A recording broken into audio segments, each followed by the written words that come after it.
Hello and welcome or welcome back to my channel. My name is David Novak. Brian at Bookish recently did a video titled 10 Books with Great Writing, and it inspired me to be thinking about the topic. I thought of doing a response video, and this is something of a response, I suppose, but I'm not so well read as Brian. To begin with, I've only been reading dedicatedly for about 2.5 years or 3 years. And then I thought, well, I could do a nonfiction take on great writing. Now, I should start off with the caveat that great is a word that I don't tend to use. I might prefer to say something like solid, or for the title of this video, I'm going to say stellar writing. But then, how to subdivide the mass of nonfiction writers. In my former life as a non-reader or as a sometime reader, I read more nonfiction than fiction. How to subdivide that wealth of material in any kind of a balanced way. And I thought I could start with, and maybe I will do another video if I can really define the terms, starting with, say, Abraham Lincoln and Frederick Douglass. I think the prose stylists par excellence of America. American English, I guess you would say.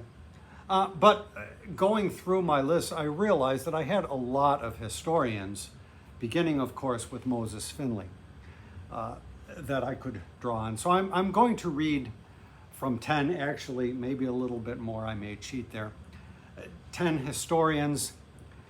And these are authors whose prose has been solid. I came to the study of history knowing little, knowing nothing, and these were writers that brought to their subject matter a great clarity. Earlier this year, or last year I think it was, I read The Silk Roads by Peter Frankopan, and we have some zooming going on. And really, I probably, if you look in my backlog of videos for Frankopan, you may see where I'm opening the book with a pencil and underlining and scribbling little things because I found his writing so detestable as writing. Now, other folks, other esteemed booktubers, as a matter of fact, have read the book and gotten a lot out of it. And I understand very well that there is more to a book than the prose of it. But for me, the prose of it is the condition without which I can go no further, generally speaking, unless I'm extremely motivated. And when I say the prose of it, it has to be correct, it has to be clear. And Frankopan was not, and he was not well organized. The ideas perhaps were very interesting, and some people are able to look at a book in spite of the shoddiness of the text itself as text, and dive into the ideas, the great insights of the author. And so I am just talking about these books from my own rather skewed perspective. And so, like Brian's video, I'm going to read 10, and it'll probably come down to more than 10, so it will probably be a long video. 10 excerpts of some great writing. Now, I should say I'm saying historians, but an awful lot of the historians that I have read have delved into side topics. There's been a lot of historiography as opposed to history proper. It doesn't matter here for this purpose. I think they are all writers that would be qualified as historians. And if this video goes over long, at least you will have occasion to listen to some spanking good prose. I also decided that I would try to read excerpts from the beginning of the works as much as possible, so that if it sounds like something that you would be interested in, you would be able to proceed from that. So I started with Moses Finley. I've done a lot of videos talking about Finley in one way or another. This is a true history, a marvelous book for somebody who knew nothing about the Greeks to learn something about the Greeks and about classical Athens in particular. But I thought I would pull out a book that I have not talked about much on this channel. A couple of years ago, I saw somebody, a very well-written piece by somebody whose name escapes me, who argued that many of Finley's premises in this, or premises in this book, are not or no longer tenable, excuse me, to his way of thinking. Regardless, you will not approach the topic of the ancient economy without dealing with this book. And so I thought I would read a little bit. Well, from the preface, he says, the title of this volume is precise. Although change and variation are constant preoccupations, and there are many chronological indications, it is not a book one would call an economic history. So let me just give you a little bit from the first couple of paragraphs.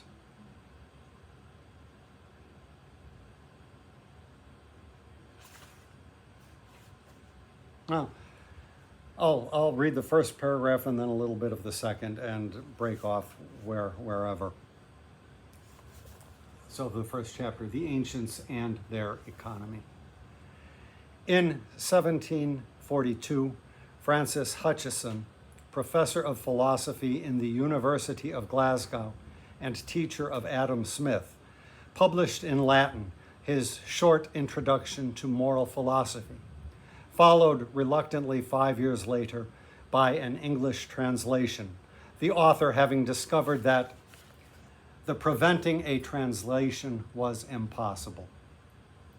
Book 3, entitled The Principles of Economics and Politics, opens with 3 chapters on marriage and divorce, the duties of parents and children, and masters and servants, respectively. But is otherwise exclusively about politics.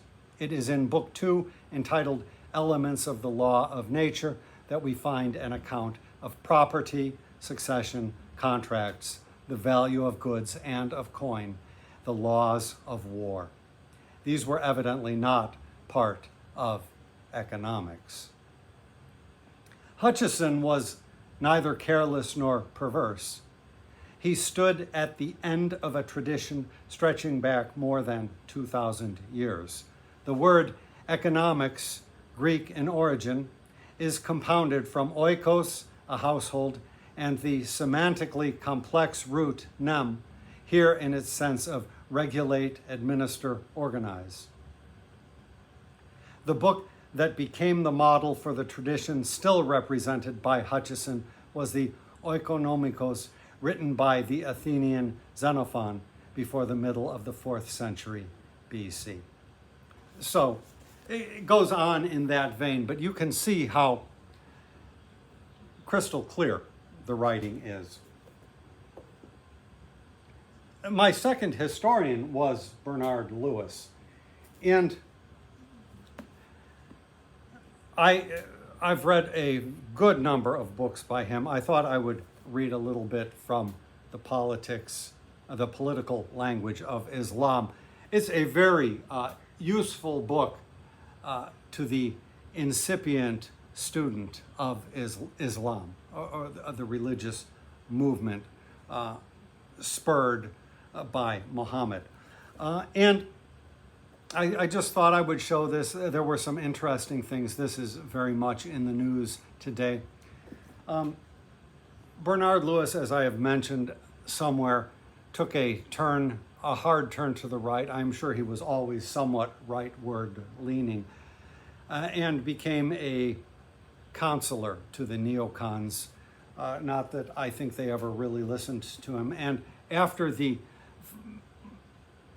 falling or felling of the Twin Towers in New York, he wrote some books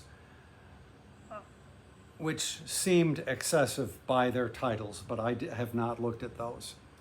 From the standpoint of politics, I would suppose that Edward Said is more closely aligned to me than Bernard Lewis, but Bernard Lewis is by far the better writer. And so let me just read you something of his.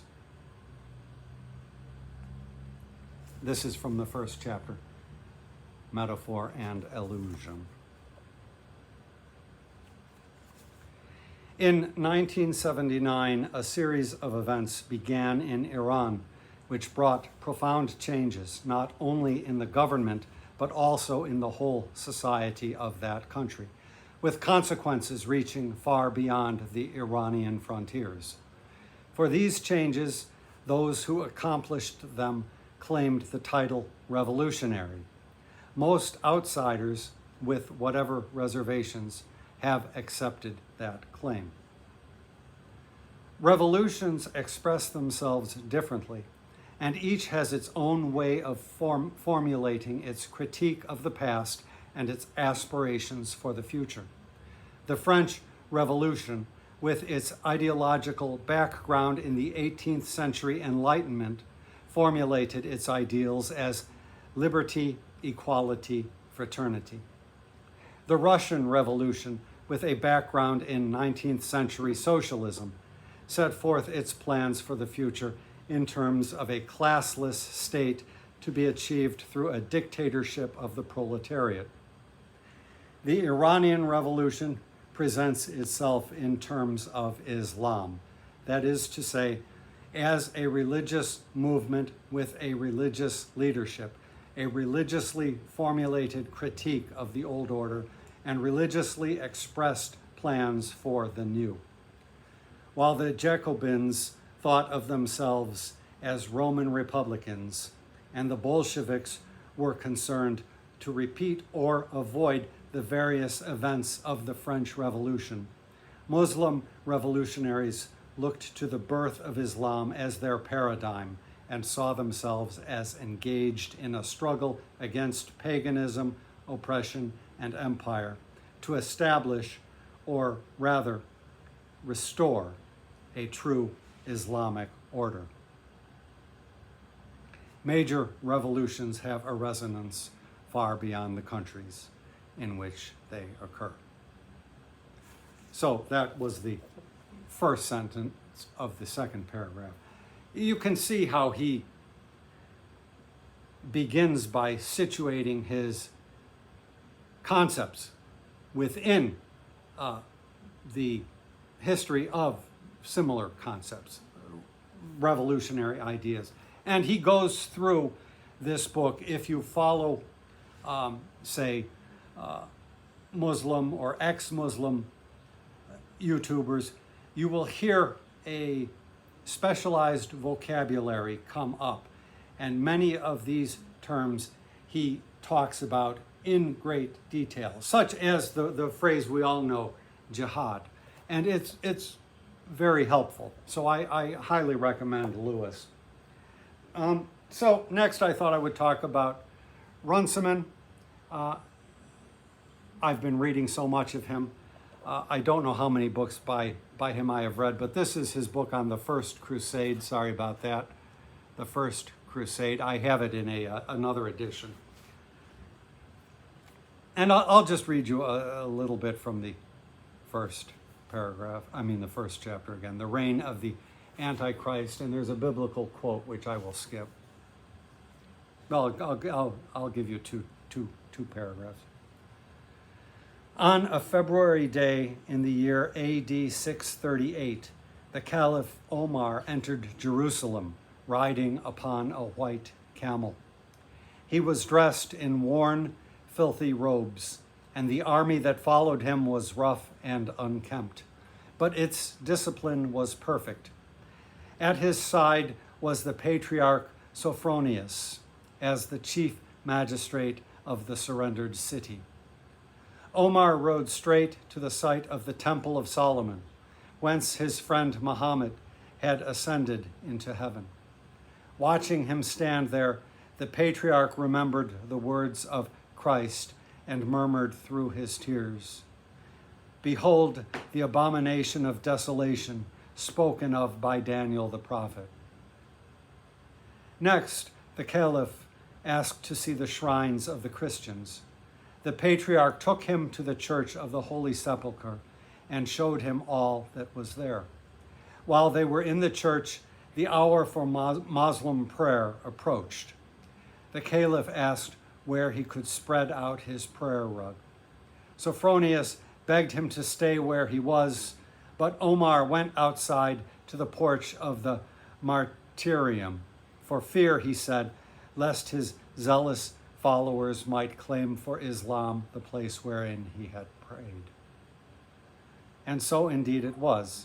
The porch was taken over by the Muslims, but the church remained as it had been, the holiest sanctuary of Christendom.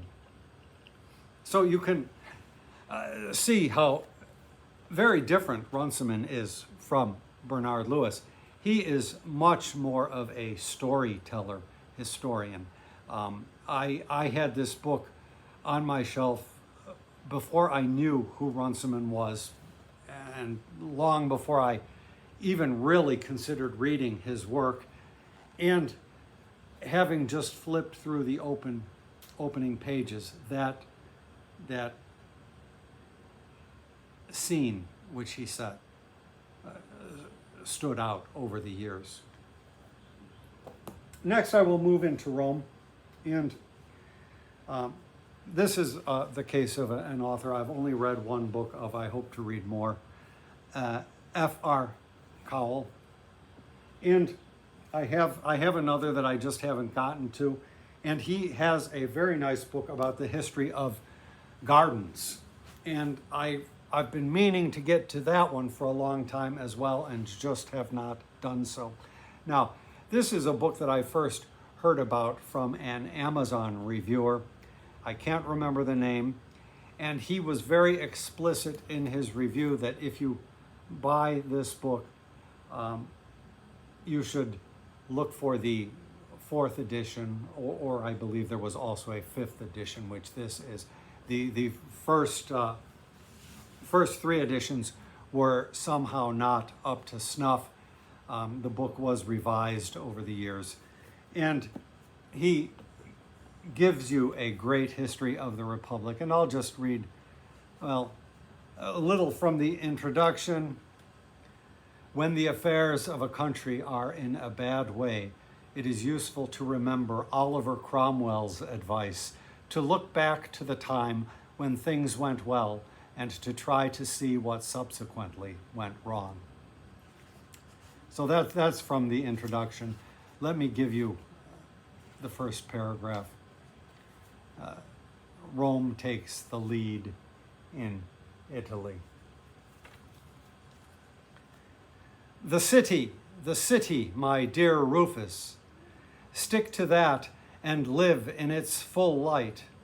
Residence elsewhere, as I made up my mind in early life, is mere eclipse and obscurity to those whose energy is capable of shining in Rome.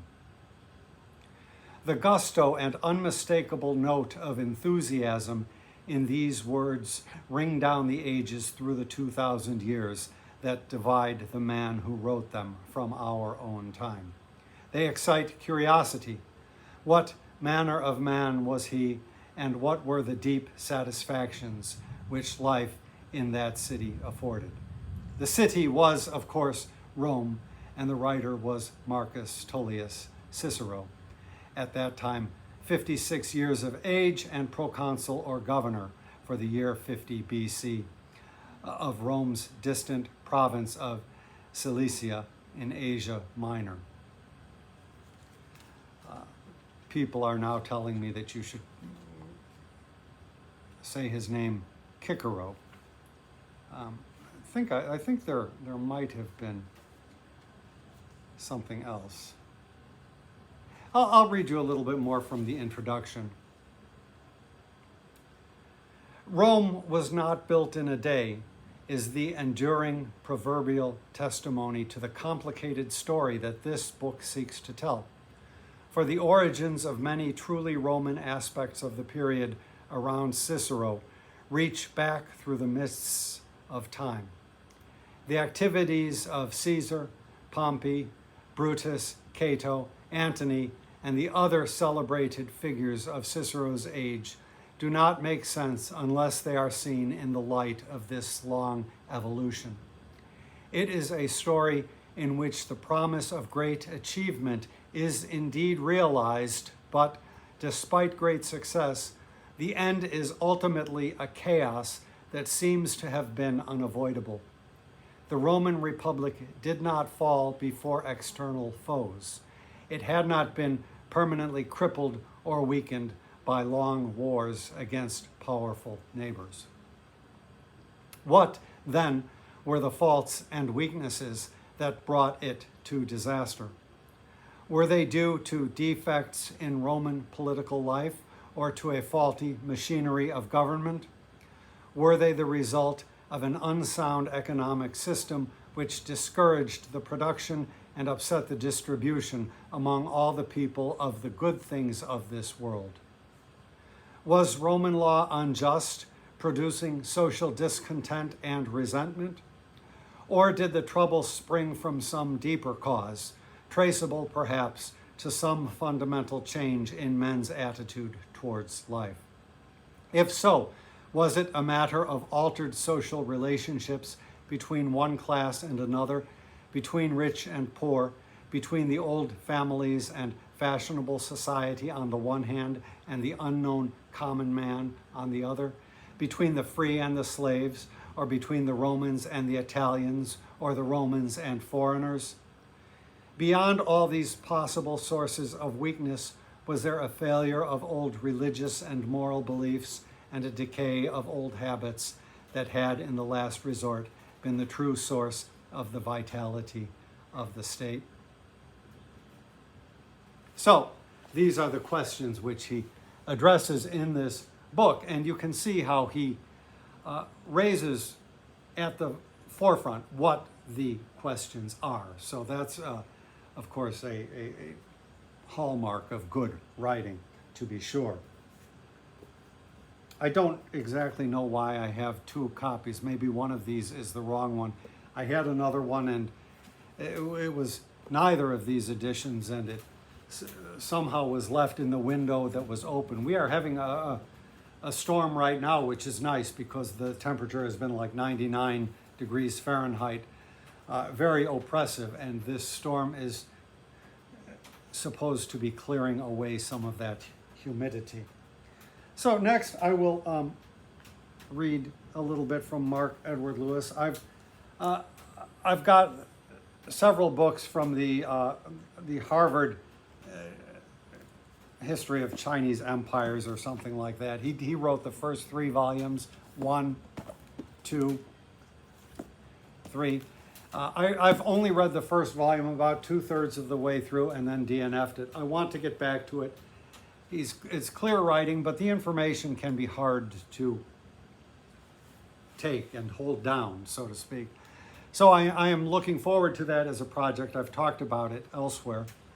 But I thought I would read the book that I first read by Lewis, just a really marvelous book, which I've read a couple of times, and it's one of those books which I read a couple of times without really understanding, so it's due for a reread.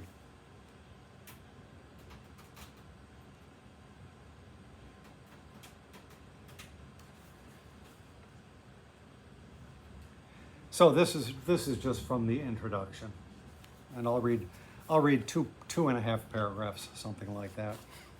The social uses of violence is the header. This book is about violence, not the deviant, frightening violence of the newspapers, but those modes of inflicting harm or taking life which men accept, approve, and even prescribe.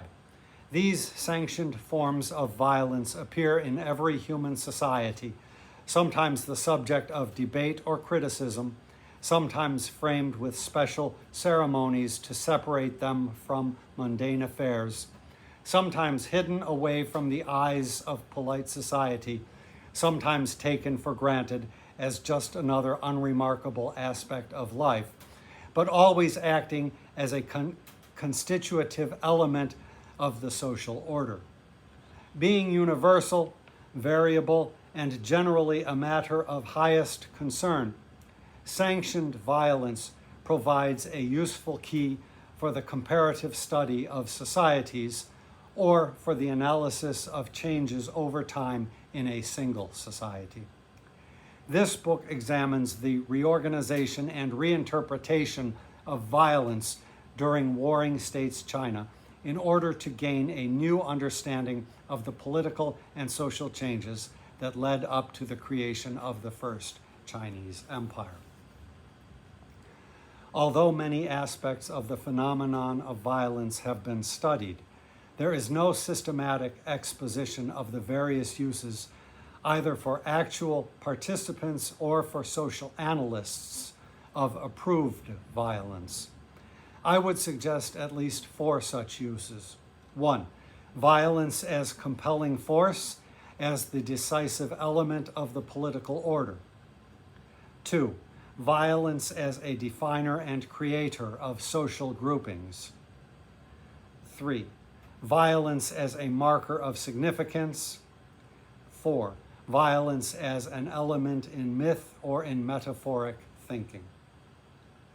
The use of sanctioned violence as an element of statecraft or a form of legitimate compulsion is well known in the West, where a major school of modern thought has defined the state through its monopoly of force. The most famous formulation of this idea is Max Weber's proposition that the state is a human community that successfully claims the monopoly of the legitimate use of physical force within a given territory. But similar ideas figure in the works of thinkers from a wide range of intellectual disciplines and political perspectives. He goes on, but you can see again how he very clearly defines his subject at the beginning.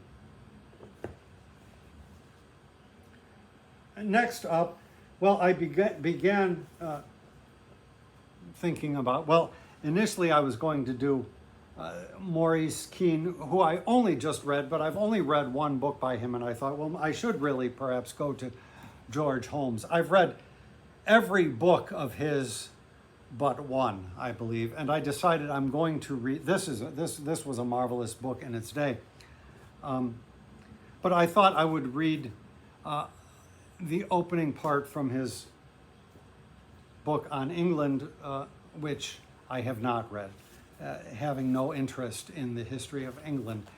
That possibly will change.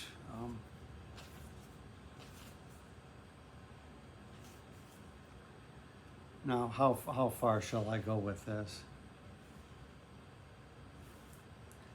This is the introduction. This book is about the later Middle Ages in England, so I must begin by saying what I mean by this famous and elusive phrase. It was invented by the historians of the 17th century to describe the long stretch of time in the middle between the ancient world, which ended with the fall of the Roman Empire in the 5th century, and the modern world, which they thought was created by the Renaissance and Reformation in the 16th century. Nowadays, we also use Middle Ages or medieval in a slightly narrower sense, which I shall adopt here, to describe the European civilization which appeared in the 11th century after the turmoil of the invasions by Arabs and Norsemen, and which grew and flourished until the 14th century, chiefly in the lands which we now call Italy, Spain, Germany, France, and England. The Middle Ages did not, of course, have any clear beginning or end. And he goes on, I am sure that I was reading him at a time when I had nothing. And so I would serve myself well by rereading him at this time, I think, now that I have a little bit more understanding of the time. But I thought I would read, as an adjunct to that, the opening to the Keene, because I realized on looking at it that he starts in a similar way. Let's see. So this is the first chapter, the Middle Ages and their heritage, the idea of the unity of Christendom.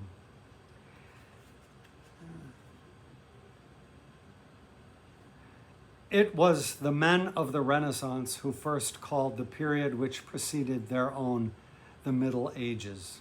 For them, this was a term of opprobrium, a label for the centuries of ignorance, barbarism, and obscurantism, which they saw as intervening between the end of the classical age and the revival of classical learning. Unjust as their verdict was, its revision has raised problems. History, it is said, is a seamless garment. It is nevertheless convenient to divide it into periods. Historians, though they no longer see, as the men of the Renaissance did, a clear break in the course of history when the last classical emperor in the West lost his throne in 476, still write about the Middle Ages. Most of them, however, find it hard to say when these ages began, let alone when they ended.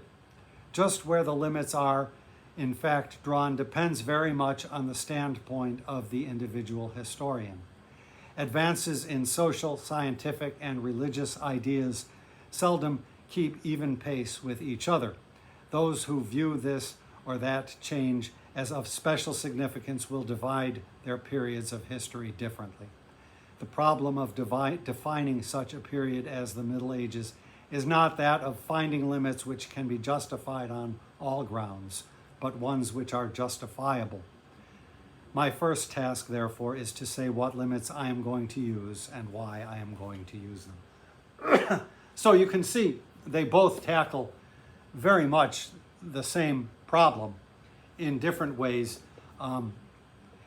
Keene is much more robust, I think, in his presentation, and that being the one that I most recently read, I want to tackle more works by him. I've only read one book by him, and I've read just about everything by Holmes. Most recently, I've taken some time off, but most recently I've been reading Henry Adams and the History of the United States, and he is another historian whose writing is impeccable. And so I thought I would just read you a little bit. Now, the book begins, he starts with sort of the lay of the land in the country, the physical characteristics of the country. Then he talks about the economic characteristics. Then he talks about popular characteristics, which I'm not quite sure what he means by that. It's been a long while since I read the first volume, January, as a matter of fact. But let me read how chapter 3 starts in this case. Whether the United States were to succeed or fail in their economical and political undertakings, the people must still develop some intellectual life of their own, and the character of this development was likely to interest mankind. New conditions and hopes could hardly fail to produce a literature and arts more or less original. Of all possible triumphs, none could equal that which might be won in the regions of thought if the intellectual influence of the United States should equal their social and economical importance. Young as the nation was, it had already produced an American literature bulky and varied enough to furnish some idea of its probable qualities in the future, and the intellectual condition of the literary class in the United States at the close of the 18th century could scarcely fail to suggest both the successes and the failures of the same class in the 19th. In intellectual tastes, as in all else, the Union showed well-marked divisions between New England, New York, Pennsylvania, and the southern states. New England was itself divided between two intellectual centers, Boston and New Haven. So you can see again how clear he is. Now he's taking a very broad canvas, and so you will read that as I did, and perhaps it will go out of your head, the next thing, but I thought I would read that to you. Now, the next candidate up is one who has been on YouTube and BookTube quite a lot, and I just felt like I wanted to throw him in. Thucydides. This is in the Crawley translation, which I don't think anybody reads anymore, and this may be, in a way, the least satisfactory of it. I initially wanted to read the funeral oration of Pericles, which I have known for a long time, a very long time. Actually, it's part of a set of pieces. There is the funeral oration, then there is Thucydides' description of the plague in Athens, which he tackles with a medical precision that that rivals Hippocrates. And then finally, there's, after that, more of speaking of Pericles, something of a remonstrance to his fellow citizens. And it makes for very nice reading. I've read very little of Thucydides, but that core has served me well, and I think I've read a couple of the other dialogues. Thucydides, of course, invented the dialogues. That was the way history was done in those days. History, of course, being one of the prime inventors of history. Herodotus, of course, being credited as the father of lies. But so I will just read you how Cowell puts the paragraph before the oration starts, and I can encourage you to seek this, if not in this translation, in another. In the same winter, the Athenians gave a funeral at the public cost to those who had first fallen in this war. It was a custom of their ancestors, and the manner of it is as follows. 3 days before the ceremony, the bones of the dead are laid out in a tent which has been erected, and their friends bring to their relatives such offerings as they please. In the funeral procession, cypress coffins are borne in cars, one for each tribe, the bones of the deceased being placed in the coffin of their tribe. Among these is carried one empty bier decked for the missing, that is, for those whose bodies could not be recovered. Any citizen or stranger who pleases joins in the procession, and the female relatives are there to wail at the burial. The dead are laid in the public sepulchre in the most beautiful suburb of the city, in which those who fall in war are always buried, with the exception of those slain at Marathon, who for their singular and extraordinary valor were interred on the spot where they fell. After the bodies have been laid in the earth, a man chosen by the state of approved wisdom and eminent reputation pronounces over them an appropriate panegyric, after which all retire. Such is the manner of the burying, and throughout the whole of the war, whenever the occasion arose, the established custom was observed. Meanwhile, these were the first that had fallen, and Pericles, son of Xanthippus, was chosen to pronounce their eulogium. When the proper time arrived, he advanced from the sepulchre to an elevated platform in order to be heard by as many of the crowd as possible, and spoke as follows. So, I wish I could read you the whole thing. My voice is giving away. I can see I'm already double Brian's time, and I should try to rush through, but I'm just going to carry on. It is an opportunity to hear some good prose for you and possibly get some ideas. I picked up this book as a lad, and it had an introduction by John Finley, who is no relation to my Moses Finley.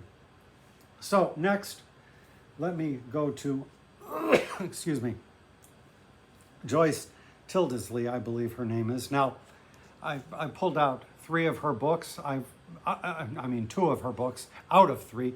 It's a loose trilogy, she said. So the first being Hatchepsut, the second being, actually, how do you say it? Akhenaten, the guy with the long face.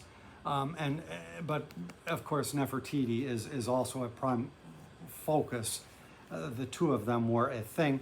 And then the third book, which she closes this up with, is Ramses, which I have in a paperback, and I couldn't find quickly, so I just pulled these 2 out.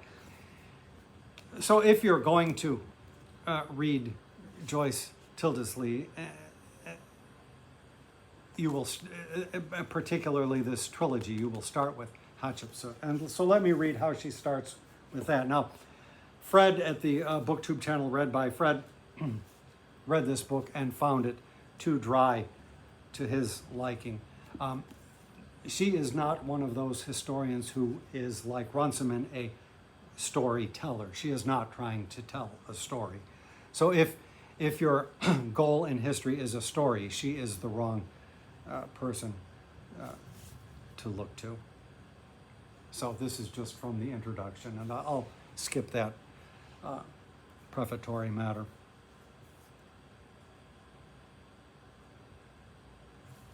Queen, or as she would prefer to be remembered, King Hatchepsut, ruled 18th century dynasty Egypt for over 20 years. Her story is that of a remarkable woman. Born the eldest daughter of King Thutmosis I, married to her half-brother Thutmosis II, and guardian of her young stepson-nephew Thutmosis III, Hatshepsut somehow managed to defy tradition and establish herself on the divine throne of the pharaohs. From this time onwards, Hatshepsut became the female embodiment of a male role, uniquely depicted both as a conventional woman and as a man, dressed in male clothing, carrying male accessories, and even sporting the traditional pharaoh's false beard. Her reign, a carefully balanced period of internal peace, foreign exploration, and monumental building, was in all respects, except one obvious one, a conventional New Kingdom regime. Egypt prospered under her rule. However, after Hatshepsut's death, a serious attempt was made to delete her name and image from the history of Egypt. Hatshepsut's monuments were either destroyed or usurped, her portraits were vandalized, and her rule was omitted from the official king lists until only the historian Manetho preserved the memory of a female monarch named Amensis as the 5th sovereign of the 18th dynasty. Had Hatshepsut been born a man, her lengthy rule would almost certainly be remembered for its achievements, its stable government, successful trade missions, and the impressive architectural advances, which include the construction of the Deir el-Bahri temple on the west bank of the Nile at Luxor, a building which is still widely regarded as one of the most beautiful in the world. Instead, Hatshepsut's gender has become her most important characteristic, and almost all references to her reign have concentrated not on her policies, but on the personal relationships and power struggles which many historians have felt able to detect within the claustrophobic early 18th dynasty Theban royal family. 2 interlinked questions arise again and again, dominating all accounts of Hatshepsut's life. What made a hitherto conventional queen decide to become a king, and how, in a highly conservative and male-dominated society was she able to achieve her goal with such apparent ease. So you can see where she's going. Of course, the material remains are scant to non-existent for a narrative history, but it's incredibly interesting reading, and you can see again the virtues that I like. Oh, I was going to close out with Ivan Maurice, but then I remembered, well, he's not really a historian. This is a great book if you need to read The Tale of Genji. It's the most comprehensive look at the period that I know of. He's mostly known as a translator. He translated the earlier version of Penguin's Pillow Book by Seisho Nagon. I think he did the As I Crossed a Bridge of Dreams and other works from that time period. But as an extra, let me just read you a paragraph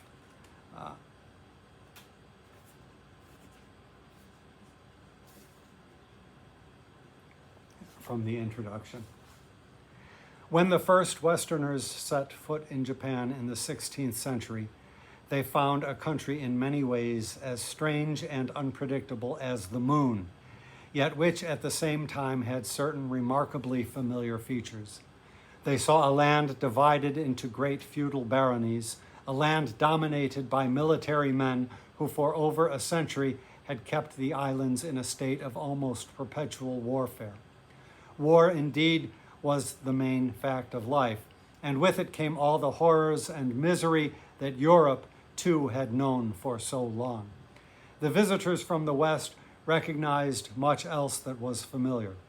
A well-established church, for example, contending with the secular authorities for riches and power, an ignorant peasantry producing nearly all the country's wealth, but for the most part leading a squalid and precarious existence, burgeoning urban centers in which a growing merchant class was beginning to assert itself. And whenever they entered a large Japanese town, one of the first sights to greet them would be the shambles of the execution grounds, strewn with the gory remains of some criminal, which no doubt served to reassure them, like Candide and his companions, that at least in one respect, this was a civilized country. So that's my bonus, and let me get into my last entry for this reading of Magnificent Prose. Now this next reader is Robert Drews, and if you're going to read him, you are probably, all of the books basically deal with the same topic, just going in deeper. So it begins with the coming of the Greeks, and I fortunately read them in the correct order. The end of the Bronze Age, then early riders, and then militarism and the Indo-Europeanizing of Europe. And this book I love and need to reread, but it's another one of those books that I understood not at all. And this is an odd one. It must be a print-on-demand thing. It was printed this big, and the margins are nice, and if I were note-taking, perhaps I would make use of it, but I really would rather have a normal-sized book. But let me read from the first one, and I think you'll see possibly a common thread through all of these writers, what appeals to me in a historian. Not only the pristine prose, but the clarity of thought, the clarity of questioning, and the clarity of contextualizing.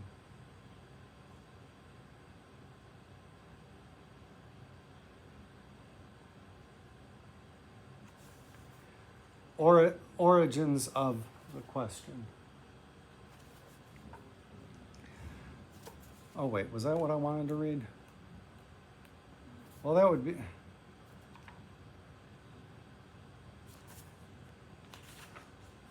Now I'm not sure which one I had marked. I think I liked both of them.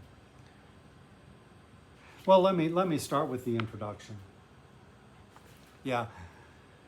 One of the chief attractions of the early Indo-Europeans, including the Greeks of the Bronze Age, is their magnificent obscurity. So much about them is unknown, so little is certain, that one is encouraged to give the imagination free rein. Not surprisingly, scholarship on the early Indo-Europeans is unusually venturesome. In this field, radical theses cannot be dismissed without a hearing. The Bronze Age Greeks must be the center of any discussion of the early Indo-Europeans.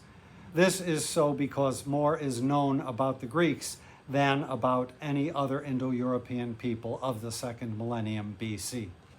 That is a sobering thought, since the Bronze Age Greeks are themselves hazy enough that specialist opinion about them is sharply divided on most important points. Nonetheless, the evidence of the Linear B tablets, of other archaeological material, and I should have pulled those down, of other archaeological material and of Homer and the Greek myths does give a modicum of substance to the Bronze Age Greeks. In comparison, the Italic or Celtic Indo-Europeans of the second millennium are hopelessly beyond the historian's power to recreate. The Hittites in Asia Minor are known from a great many tablets, but we know little about them from their art and nothing at all about them from the tales of their descendants. About the Aryans of India, something can be learned from the Rig Veda, although it seems that at least 500 years intervened between the Aryan invasion of India and the crystallization of the Rig Veda. More disconcerting is the difficulty that Indian archaeologists have had in locating the Aryans, either temporally or geographically. Thus, Indo-Europeanists continue to cast a hopeful eye in the direction of Bronze Age Greece, on the chance that something there will illuminate the darkness that still surrounds almost everything about the early Indo-Europeans. So I can't say enough about this book. I believe Drews is still living. I don't know if he is still practicing, but this is, I am sure, the most current book on this whole list. Copyright 2017, and making use of the most recent archaeology. So highly recommended. Those are 10 or 11, if you will, historians that write in magnificent prose. Somewhere recently on BookTube, somebody was talking about something like this. And it is a case, as with perhaps Edward Said, where the politics may well be